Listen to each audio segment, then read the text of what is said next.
Então, gente, nosso grupo vai falar sobre algumas doenças pulmonares ocupacionais e esses são os componentes do nosso grupo. Bom, então eu vou começar fazendo uma breve introdução, né, sobre o trato respiratório.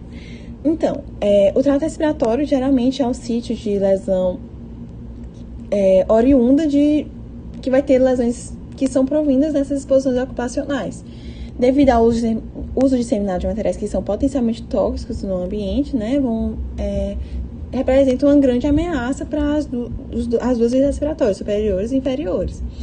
E para o parênquima pulmonar, o trato respiratório ele possui um número limitado de formas para responder a esse dano. E aí a gente vai ter algumas reações agudas, que a gente vai ter rinocinusite, laringite, obstrução de vias aéreas superiores, bronquite, broncoconstrição, alveolite e edema pulmonar. E algumas respostas crônicas, que a gente vai ter asma, bronquite, bronquiolite, fibrose parenquimatosa, fibrose pleural e câncer. E é muito importante, como qualquer doença, que a gente tenha esse reconhecimento precoce e o tratamento adequado, né, para essas doenças pulmonares ocupacionais pelos médicos, para que a gente reduza, né, essa mortalidade dos pacientes. Bom, aí vou falar aqui um pouquinho sobre como é que é a avaliação de pacientes, né, com essas doenças pulmonares ocupacionais. A gente vai ter que fazer uma avaliação muito cuidadosa, né, para a gente identificar e diagnosticar qual a doença pulmonar ocupacional, para a gente obter um sucesso na maioria dos casos. Então, a gente aplica duas estratégias, né, que recomendadas. A primeira é a gente obter uma história detalhada, né? A segunda, a realização do exame físico minucioso. Terceiro, estudos de imagem apropriados. E quarto, teste de função pulmonar.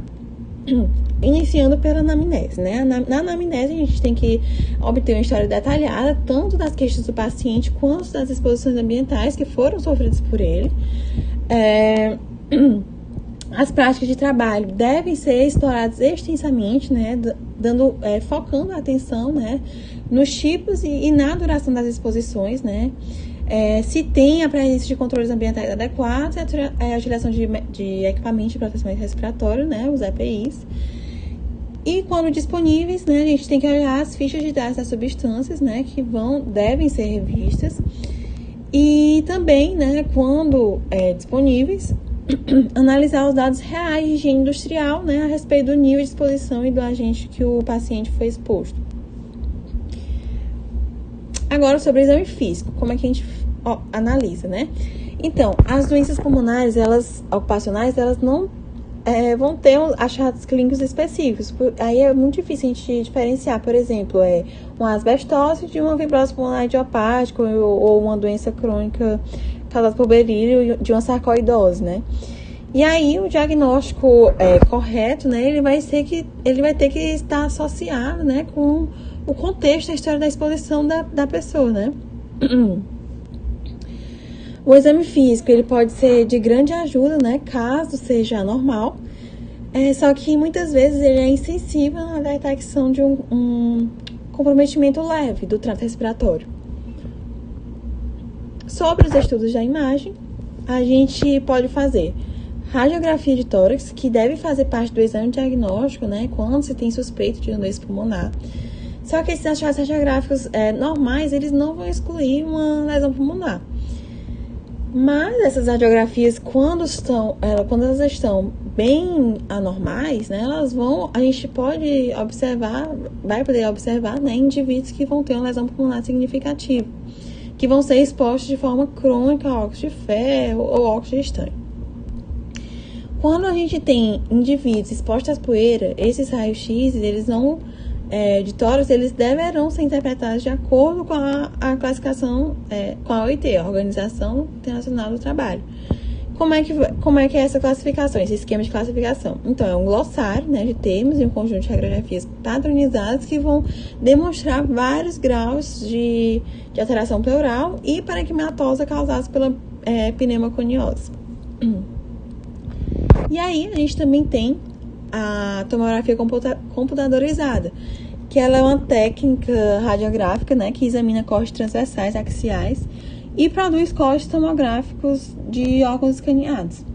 essa tomografia convencional de tórax, ela apresenta uma maior capacidade para detecção de anormalidade de pleura e de estruturas mediastinas do que a radiografia plana de tórax, né? Geralmente porque ela é mais sensível a diferente densidade.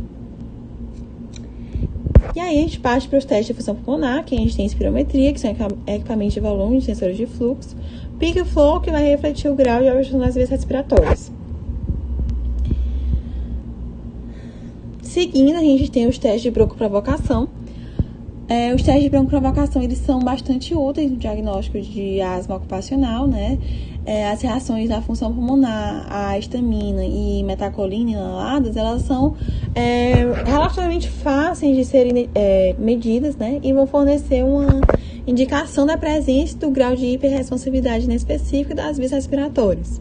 Esse teste, né, de broncoprovocação por inalação de alérgenos específicos, né, que são tidos como causadores da asma ocupacional, eles também podem ser feitos nesses casos. E aí, a gente parte para lesão por inalação tóxica. Então, vou começar falando o que é, né, a patogênese. Então, nessa lesão por inalação tóxica, os efeitos, né, dessa exposição, eles podem oscilar de transitórios, irritação branda das membranas da mucosa, das vias respiratórias superiores, até mesmo fatais, como a síndrome do desconforto respiratório agudo. E aqui eu coloquei um quadrozinho, né, falando dos possíveis efeitos irritantes inalados, associando o local da lesão com efeitos agudos e crônicos. Aí botei a lesão sendo no olho, nariz, seios nasais ou orofaringe. Aí alguns efeitos agudos, irritação e inflamação. Crônicos, cicatrização de córnea, pólipos nasais. Lesão nas vias respiratórias superiores, edema laringiano, obstrução das vias respiratórias superiores e crônicos, pólipos laringianos. Nas vias respiratórias inferiores, pode levar uma traqueobronquite broncorreia, clerice mucociliar reduzida, né, efeitos agudos, e crônicos, asma ou bronquiectasia. Quando a lesão no parênquima pulmonar, alguns efeitos agudos a gente pode ter pneumonite, edema pulmonar, síndrome do desconforto respiratório do adulto. E algumas consequências crônicas podemos ter fibrose pulmonar ou bronquiolite obliterante. E aí é muito importante a gente saber a prevenção. Então aqui eu coloquei algumas prevenções e as complicações que a gente pode vir a ter, que eu já até precipitei um pouco falando antes. Então, sobre a prevenção, a estratégia mais eficiente para prevenir a lesão pulmonar aguda vai ser a partir da redução da exposição aos agentes tóxicos, né? O que a gente pode fazer? Substituir por materiais que são menos tóxicos nos produtos e nos processos, por exemplo. E aí, as complicações, né, como eu já falei, né, podem vir sequelas prolongadas, né, devido a essas lesões por inalação tóxicas, que são bronquiectasia, bronquiolite obliterante ou asma persistente, até mesmo a fibrose pulmonar. E, por fim, o tratamento, né, o tratamento da lesão por inalação tóxica, ela inclui a descontaminação imediata das áreas cutâneas e conjuntivas que são expostas, né, com irrigação, fazer essa descontaminação pela irrigação com água. E na prática de queimaduras cutâneas faciais, a gente realiza a laringoscopia direta ou bronquioscopia, né, de fibra óptica, que é... Vou dar continuidade agora falando um pouco sobre a asma ocupacional. A asma é uma obstrução das vias respiratórias de natureza reversível, ou de forma espontânea ou com tratamento, né, pela inflamação das vias respiratórias e por conta da resposta aumentada a uma variedade de estímulos. A asma ocupacional é uma obstrução variável, né, dessas vias respiratórias, ou com hiperresponsividade como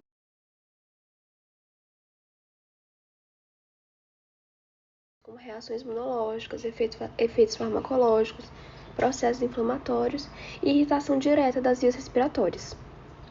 Quando ela é induzida, né, ela pode ser induzida por um agente sensibilizador, que é por um agente presente no local de trabalho, ou induzida por agentes irritantes, que ocorre, nesse caso, sem um período latente, imediatamente após a exposição a uma poeira, névoa, vapor ou fumos irritantes.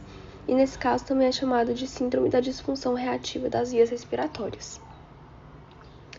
A patogênese da asma consiste na irritação das vias respiratórias, com infiltração de células inflamatórias, edema e perda de integridade epitelial. Isso vai resultar em obstrução e esse processo também tem um papel na gênese da hiperreatividade das vias respiratórias. Na imagem da esquerda, a gente pode ver um esquema no número 1 de uma via respiratória normal e no número 2 a gente vê aí um esquema da asma, né, que tem uma inflamação das vias respiratórias, temos uma obstrução e também a presença de muco. E na figura da direita, a gente vai ver uma imagem real, que tem um edema e uma hipersecreção nos alvéolos.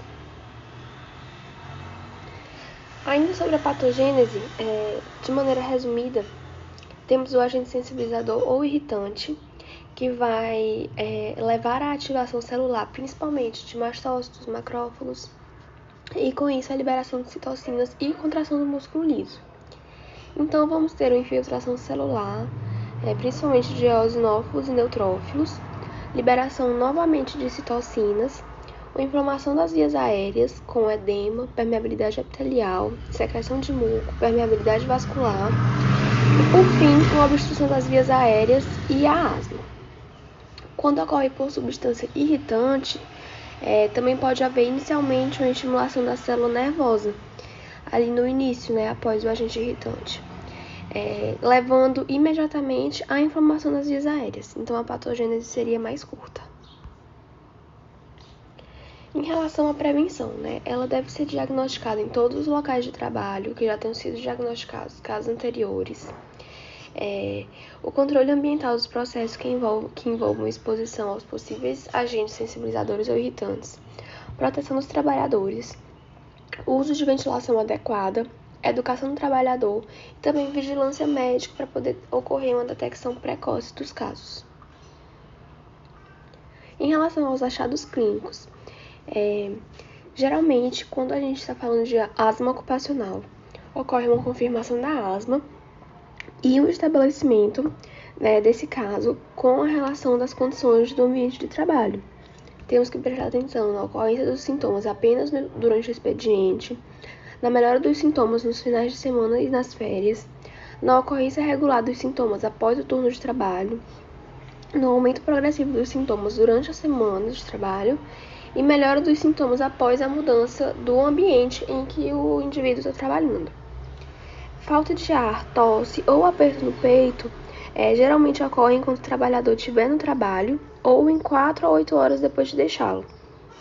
Os sintomas podem ser crônicos e, com isso, a relação óbvia com o local de trabalho vai deixar de existir. A anamnese é muito importante para poder conhecer mais do ambiente em que ele frequenta e o exame físico frequentemente é normal, assim como o raio-x de tórax. A realização da espirometria durante o turno de trabalho pode fornecer uma evidência objetiva da asma ocupacional e um registro seriado de peak flow durante o período de semana a meses, de algumas semanas a alguns meses, é a melhor forma para documentar a relação da asma com o trabalho. Uma variância diurna a partir de 20% nesse resultado já é considerado uma evidência da asma. O tratamento da asma aguda é o oxigênio suplementar, o uso de beta-agonistas, corticosteroides e antibióticos. E também é importante uma intervenção primária, ou seja, interromper ou reduzir a exposição do trabalhador ao agente agressor. E o indivíduo pode ser considerado 100% inapto de forma permanente para aquele trabalho e para profissões que exponham ao mesmo agente. Falando um pouco de agentes específicos, a gente tem o diisocianato, que é usado na fabricação de coberturas de superfícies de poliuretano, materiais de isolamento, estofamento de automóveis e mobília.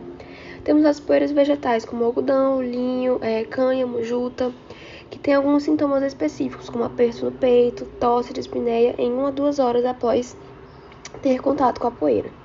Temos sais de metal em trabalhos como galvanoplastia, operações de refinaria de platina, fabricação de painéis fluorescentes e joalherias. Também temos anidridos ácidos, por exemplo, em resinas de epóxi em geral, poeira da madeira, principalmente o cedro vermelho oriental, e de maneira geral, os sintomas são semelhantes em todos esses agentes. Por isso é importante fazer uma boa anamnese para poder entender a origem da asma ocupacional de cada trabalhador. Agora a gente vai falar um pouco sobre a pneumonia de hipersensibilidade. Ela é uma doença inflamatória do parênquima pulmonar, mediada pelo sistema imune, induzida pela inalação de poeiras orgânicas, que contém uma variedade de agentes etiológicos.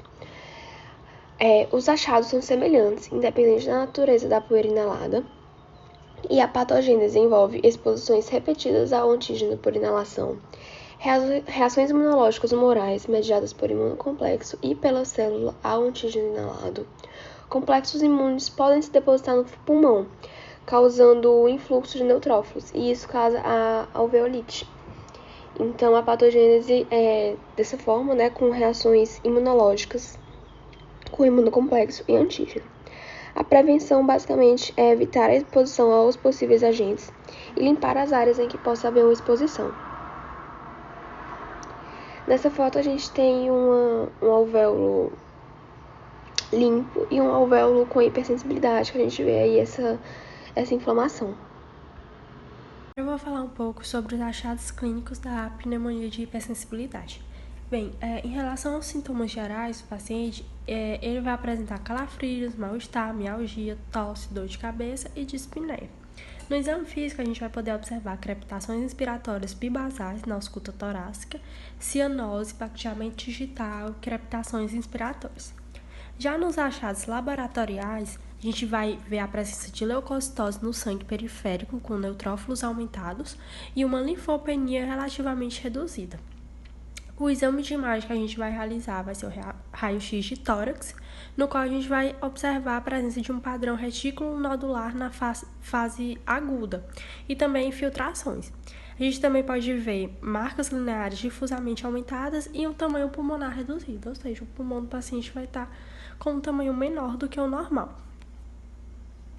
Em relação às complicações da pneumonia de hipersensibilidade, a principal vai ser o desenvolvimento de fibrose pulmonar irreversível. O tratamento. Primeiramente, a gente tem que evitar o agente agressor, ou seja, a gente tem que afastar o paciente do agente que está causando essa hipersensibilidade. Também podemos usar corticoides, beta-agonistas e, em casos mais graves, oxigênio. O prognóstico. O prognóstico vai depender se o paciente vai ser ou não afastado do agente agressor, se vai ou não evitar o agente agressor. Se a exposição futura ao agente agressor for evitada, o prognóstico vai ser bom. Agora, se essa exposição persistir, poderá ser observado um aumento da morbidade pulmonar, nesses casos. Febre de inalação agora. A febre de inalação é caracterizada por síndromes que têm sintomas de curta duração. E esses sintomas, eles são semelhantes ao da gripe e eles são causados por causa de uma exposição à inalação de poeiras orgânicas, fumos de polímeros e certos metais. Em geral, essa doença ela é autolimitada, ou seja, ela se cura, o paciente se cura sem precisar de um tratamento. A gente, no exame de imagem, no caso vai ser raio-x de tórax, a gente vai observar infiltrados bilaterais e, além de febre, como o próprio nome da síndrome já diz, também pode ser observados calafrios, mialgia, dor de cabeça, mal-estar, tosse e desconforto torácico. Em relação aos tipos, a gente vai ter 3 tipos: a febre do fumo de metal, febre do fumo de polímeros e a síndrome da poeira tóxica orgânica. A febre do fumo de metal, ela está relacionada à inalação de certos óxidos metálicos recém-formados. E a causa mais comum é a inalação de óxido de zinco, mas também pode ser a partir do bronze derretido ou da soldagem de aço galvanizado. E também temos o cobre e o magnésio, que também são causadores disso. Então, trabalhadores que estão expostos a esses metais e trabalham com esse tipo de metal, eles estão mais propensos a inalarem partículas e terem essas complicações. A febre do fumo de polímero está relacionado à combustão de resinas de politetra fluoroetileno, que é o Teflon, que é um metal que é muito usado na confecção de utensílios de cozinha, panelas, entre outros. Então, trabalhadores que atuam nesse ramo também estão muito propícios a desenvolverem isso. E a síndrome da poeira tóxica orgânica está relacionada à inalação de diversos aerosóis contaminados com fungos, bactérias ou endotoxinas.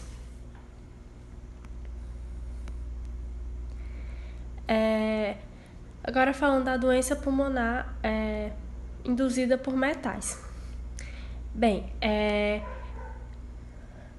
a exposição por inalação de diversos metais pode causar uma doença pulmonar intersticial, que vai ser mediada por sistema imune.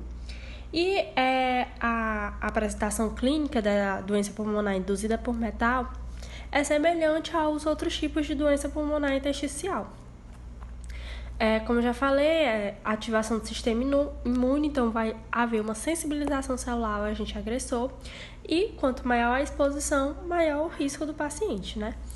E um fator também que está muito relacionado é a genética. Os pacientes, eles, além da exposição a esses metais, a genética também contribui para isso. E os metais específicos que a gente tem, que causam isso, são os metais duros, como as ligas, né? E são ligas sólidas, né, de carboneto de tungstênio com cobalto, mas também pode ser causado com outros metais, como titânio, tantalo, cromo ou níquel. E eles são muito usados na indústria em geral por causa da dureza extrema, a força, a resistência ao calor. Então, é muito usado para fabricar ferramentas. O berílio, ele é um metal tênsil leve que apresenta elevado ponto de fusão e boas propriedades de combinação em ligas também. Então, ele possui também uma ampla faixa de aplicação nos processos industriais modernos. Ou seja, esses metais, eles estão muito relacionados à indústria, à fabricação de utensílios, enfim. Então, esses trabalhadores que são desse ramo estão muito expostos a isso também. E os sintomas, como eu já falei, são semelhantes a das outras doenças pulmonares intersticiais. Agora falando das pneumoconioses. As pneumoconioses, elas são geradas de uma exposição crônica, que geralmente é durante anos, a poeiras minerais, que poderá causar a doença pulmonar intersticial fibrótica. Os sintomas em geral são dispneia progressiva e tosse seca, e o diagnóstico é geralmente estabelecido com base em anormalidades radiográficas, que poderão progredir para o comprometimento da função pulmonar. Em geral, também é necessário que exista um período longo de latência, um período que seja maior que 5 anos entre o início da exposição e as manifestações clínicas da doença. Então, não é algo imediato, é algo que é ao longo dos anos que vai aparecendo os sintomas, e depois que aparecem os sintomas que o paciente vai investigar, e aí o diagnóstico, em geral, é feito por meio das anormalidades radiográficas. Bom, eu vou dar continuidade ainda nas pneumoconioses. Foi falar da silicose e agora eu vou falar da asbestose, né? A asbestose, ela é caracterizada por ser uma doença, né, que é uma fibrose pulmonar intersticial difusa, e ela é causada pela inalação das fibras do material asbesto. Essas fibras inaladas, elas vão ser depositadas nas bifurcações das vias respiratórias condutoras e também nos alvéolos. E aí lá, nos alvéolos, elas vão ser fagocitadas pelos macrófagos, certo? Ok. E aí, na asbestose, a gente tem uma lesão inicial. A lesão primária dela, ela é caracterizada por uma lesão no epitélio alveolar. Fagocitose incompleta pelos macrófagos, já que é incompleta, eles não conseguem eliminar totalmente.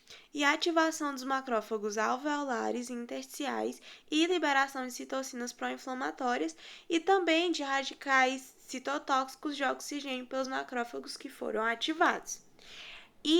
Essa lesão inicial, ela vai, e todas essas características que eu citei, elas vão levar a uma resposta inflamatória peribronquiolar, que envolve a proliferação e também a estimulação dos fibroblastos. E o desenvolvimento dessa doença, né, eventualmente ele pode ir se desenvolvendo, atingindo cada vez mais seriamente os órgãos, o sistema respiratório do paciente, e em várias ocasiões ela pode causar uma fibrose, certo? Aqui a gente tem uma imagem, um exame de imagem que mostra um paciente com asbestose, com alterações provocadas por ela, certo? A terceira pneumoconiose que nós vamos falar é a pneumoconiose dos trabalhadores do carvão. Ela se caracteriza por ser uma doença pulmonar parenquimatosa, né? E ela é causada, como o próprio nome já diz, pela inalação da poeira do carvão, certo? E aí, epidemiologicamente falando, a gente tem que os mineradores que trabalham no carvão, tanto subterrâneo, tanto em minas subterrâneas, quanto de superfície, que são os casos dos moinhos, né? Eles vão apresentar um risco mais elevado de adquirir essa doença, de contrair essa doença. E a gente tem que destacar esse dado, que é o seguinte: é necessário uma exposição maciça à poeira do carvão para induzir a pneumoconiose dos trabalhadores de carvão. Ou seja, o trabalhador ele tem que ser exposto a essa poeira por muito tempo. E raramente a gente vê a manifestação dessa doença em trabalhadores que foram expostos por menos de 20 anos à poeira do carvão. Certo? Ok. E aí a gente tem que saber que quando a carga da poeira do carvão que é inalada for superior à quantidade de poeira que pode ser removida pelos macrófagos alveolares, que eu falei no slide anterior, sim, quando a poeira que é inalada ela é maior do que a que pode ser removida pelos macrófagos e também pelo clearance mucociliar, vai ser formada a mácula do carvão. A mácula do carvão ela é a lesão primária da pneumoconiose dos trabalhadores de carvão. Assim como eu falei da lesão primária da asbestose, a lesão primária da pneumoconiose por carvão é a mácula do carvão. E aí, quando ela é formada, acontece a retenção da poeira do carvão nas unidades respiratórias terminais, e quanto maior for essa retenção, mais deficitária vai ficar as estruturas, mais essa doença vai se desenvolver, e em vários casos ela pode evoluir para uma fibrose maciça progressiva. Em relação a outras pneumoconioses, existem várias pneumoconioses, e aí a gente vai citar algumas, que são, por exemplo, outras poeiras de origem mineral que podem causar fibrose parenquimatosa pulmonar, são, por exemplo, o grafite.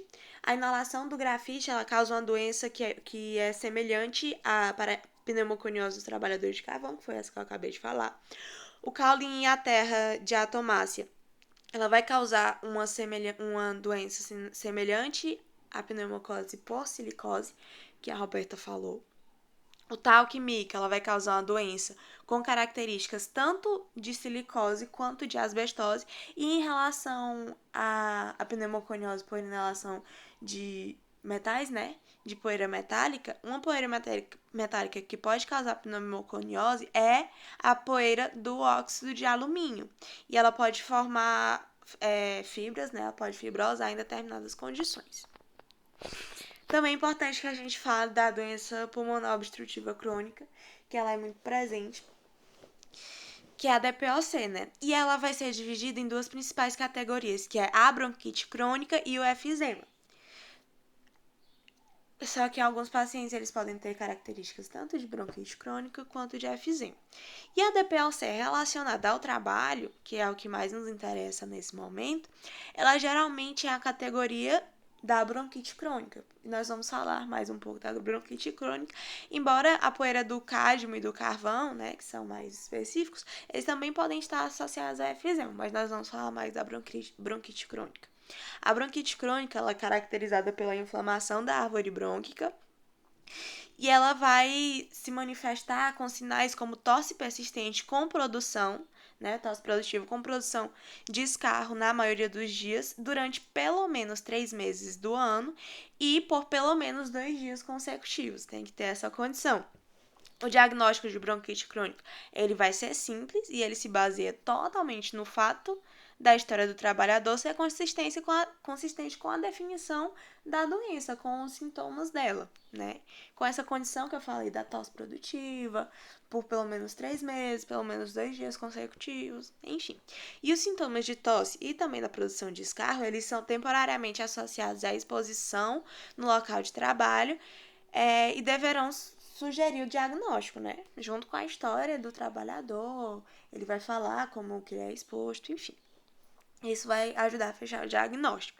E o desenvolvimento de um comprometimento respiratório permanente, ele vai depender, né, de uma variedade de fatores, vários fatores, como, por exemplo, características próprias do hospedeiro, como a hiperresponsividade que é pré-existente ainda específica das vias respiratórias, então depende de paciente para paciente, também da atividade da protease e antiprotease, e também se existe um tabagismo concomitante. Se o paciente for fumante, né, se ele for tabagista, ele tem uma chance muito maior, muito superior de desenvolver a bronquite crônica.